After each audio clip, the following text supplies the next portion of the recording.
नमस्कार, आदित्यम टीव्ही मराठीमध्ये आपल्या सगळ्यांचं हार्दिक स्वागत। आज आपण जाणार आहोत पैठण येथील शांतीब्रह्म एकनाथ महाराजांच्या पुरातन अशा वाड्यामध्ये, जिथे पांडुरंगाने 36 वर्ष वेगवेगळ्या रूपामध्ये सेवा केली। जेथे आहेत संत एकनाथ महाराजांच्या पूजेतील देवाच्या मूर्ती। तसेच आज आपण गोदावरी नदीच्या काठी असलेल्या संत एकनाथ महाराजांच्या समाधीचे देखील दर्शन घेणार आहोत।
शांतीब्रह्म संत एकनाथ महाराजांच्या मंदिराच्या प्रवेशद्वारावर आपण उभे आहोत। सर्व मंदिरांमध्ये गरुड आणि हनुमंत द्वारपाल म्हणून असतात, परंतु या मंदिरामध्ये आपल्याला इथे प्रभू दत्तात्रय दिसत आहेत।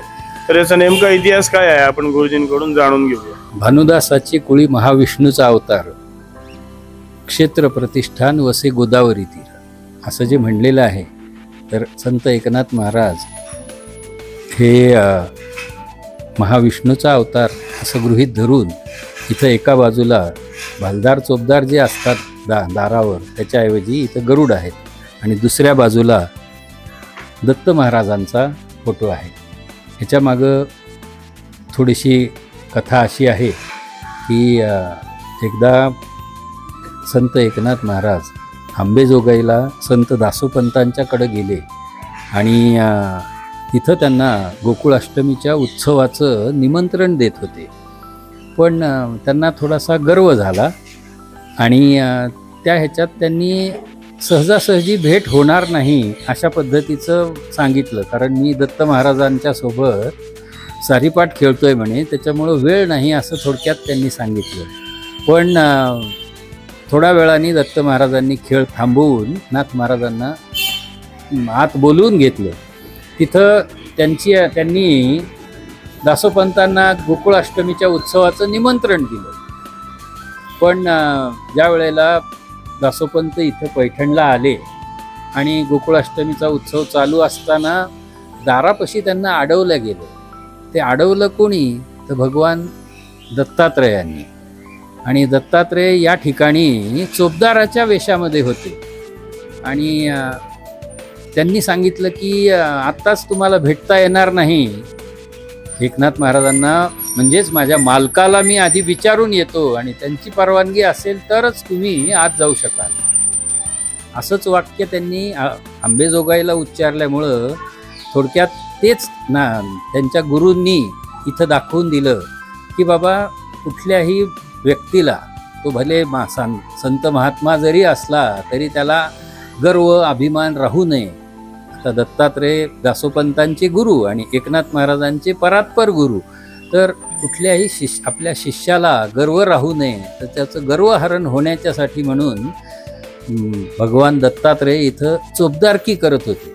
शांतीब्रह्म एकनाथ महाराजांच्या मंदिरामध्ये आल्यावरती आपल्याला दोन वेगळे खांब दिसत आहेत, तर यांचं नेमकं महत्त्व काय आहे आपण जाणून घेऊया।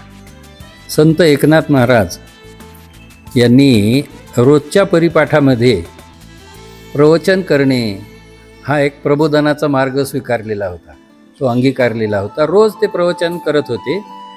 तर हा जो खांब आहे, या खांबाला टेकून या जागेवर नाथ महाराज पुराण सांगत होते, म्हणून ह्या खांबाचं नाव पुराण खांब आहे. आणि ते पुराण सांगत असताना भगवान श्रीकृष्ण उद्धव रूपाने जे होते ते इथं बसून पुराण ऐकायचे आणि शेवटी या ह्याच्यातच गुप्त झाले. म्हणून हे 2 खांब वेगळे आहेत, बाकी सगळे डिझायनर खांब. रामकृष्ण हरी. मी ज्ञानराज मेघश्याम गोसावी पैठणकर. स्वये भानु जो भानु आराधियेला, तयाचे कुळी दीपकू दिव्य झाला. हरिभक्ती लागोनी तारी समजता, नमस्कार माझा सद्गुरू एकनाथा.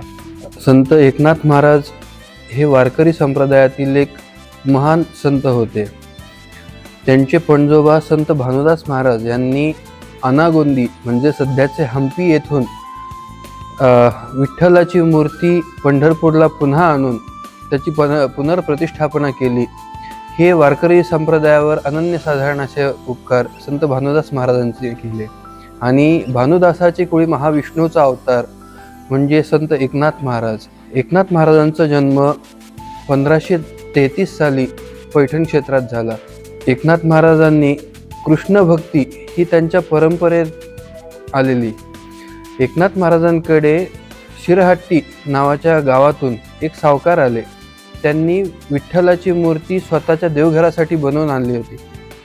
पंचधातूची ही मूर्ती एकनाथ महाराजांच्या देवघरात आणण्यासाठी विठ्ठलांनी साक्षात त्या सावकाराला दृष्टांत दिला.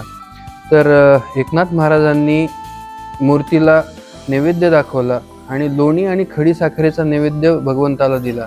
तर मूर्तीने उजवा हात पुढे करून लोणी आणि खडीसाखर प्राशन केले आणि हात तसाच ठेवला.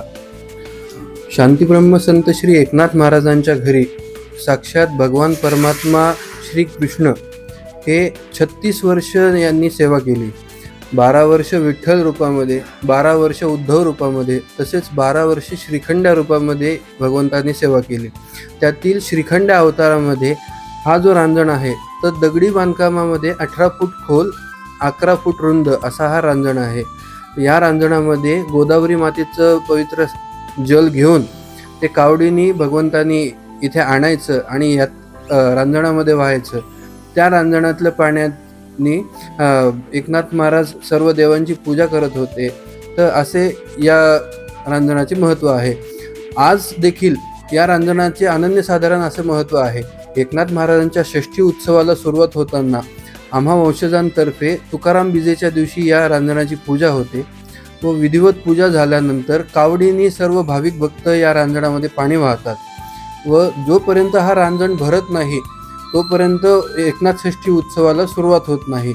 व ज्यांच्या हातून रांजण भरला, जर त्या स्त्री असतील तर त्यांची खणा नारळांनी साडी चोळीनी ओटी भरली जाते व ते पुरुष असतील तर त्यांना त्यांचा पेहरावा हा प्रसाद रूपाने आम्हा वंशजांतर्फे दिला जातो.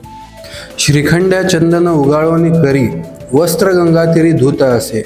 एकनाथ महाराजांच्या देवघरामध्ये भगवान श्रीकृष्णाने श्रीखंड्या रूपामध्ये येऊन 12 वर्ष ज्या सहाण्यावर चंदन घासलं आणि जे चंदन भगवान श्रीकृष्णाला सर्व देवतांना लावण्यात आलं, ज्याचं लेपन करण्यात आलं, ही एकनाथ महाराजांच्या देवघरातली सहान आहे.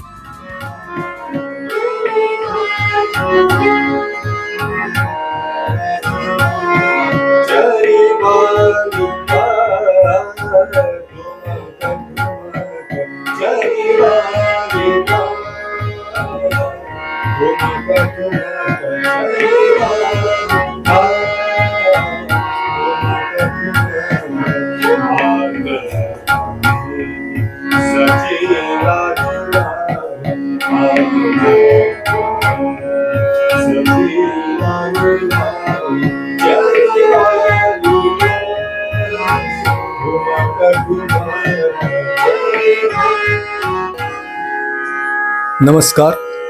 स्वये भानु जो भानु आराधेला, तयाची कुळी दीपको दिव्य झाला. हरी भक्तीला गोनी तारी समजता, नमस्कार माझा श्री सद्गुरू एकनाथ. श्री सद्गुरू एकनाथ महाराजांच्या वाड्यामध्ये आज आपण इथे बसलेलो आहोत. जशी संत एकनाथ महाराजांची आध्यात्मिक परंपरा आहे तशी संत एकनाथ महाराजांची सांगीतिक परंपरा पण आहे. नाथ महाराजांच्यापासून संगीताला एक विशिष्ट असं स्थान आहे. त्याचं एक उदाहरण द्यायचं झालं की साक्षात परमात्मा नाथांच्या मागे कीर्तनामध्ये ताल धरून ध्रुपद धमार गाण्यासाठी उभे असायचे. त्यावेळेसपासून नाथ महाराजांचा सांगीतिक अभ्याससुद्धा तेवढ्याच पद्धतीने होता. आज या ठिकाणी श्री एकनाथ संगीत विद्यालय, माझे काका व माझे गुरु पंडित श्री त्र्यंबकभाऊ गोसावी यांनी 1966 हे संगीत विद्यालय चालू केलं. या संगीत विद्यालयातून अनेक अशी मोठमोठे विद्यार्थी तयार झालेले आहेत.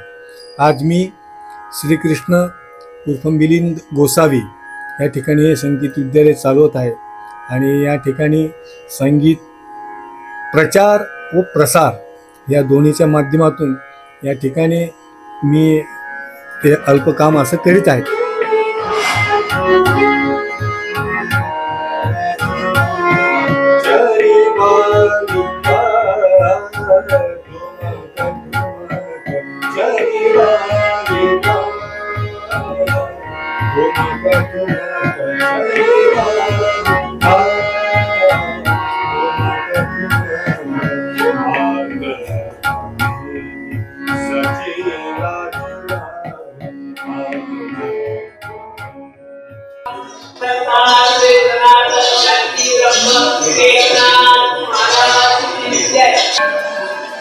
आपण ज्या ठिकाणी उभा आहोत हे शांतीब्रह्म संत एकनाथ महाराजांचे समाधी स्थळ आहे.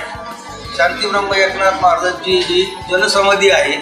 गंगेत त्यांनी अष्टांग योगाच्या माध्यमातून त्यांनी आपला आत्मा हा ब्रह्मांडात विलीन केला आणि आत्मा ब्रह्मांडात विलीन झाल्यानंतर तो झाला पार्थिव आणि पार्थिवावर मग अंत्यसंस्कार या ठिकाणी करण्यात आले.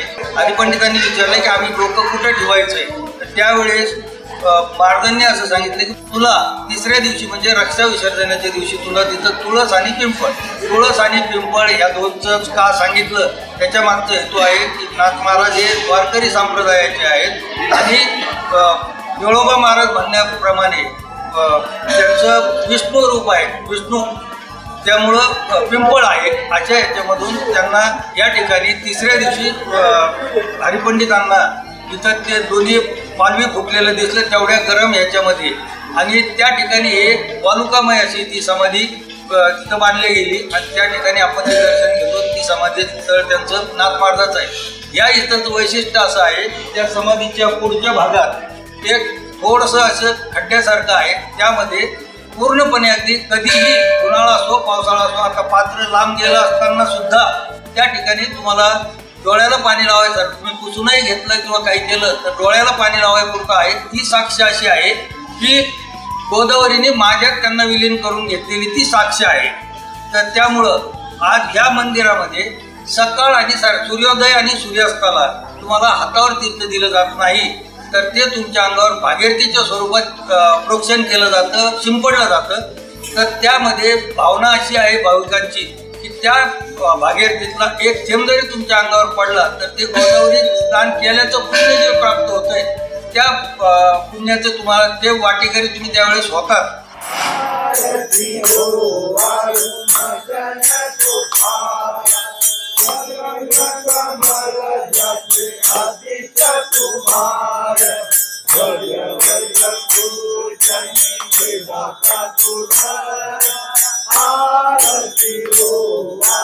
मदन गोपाल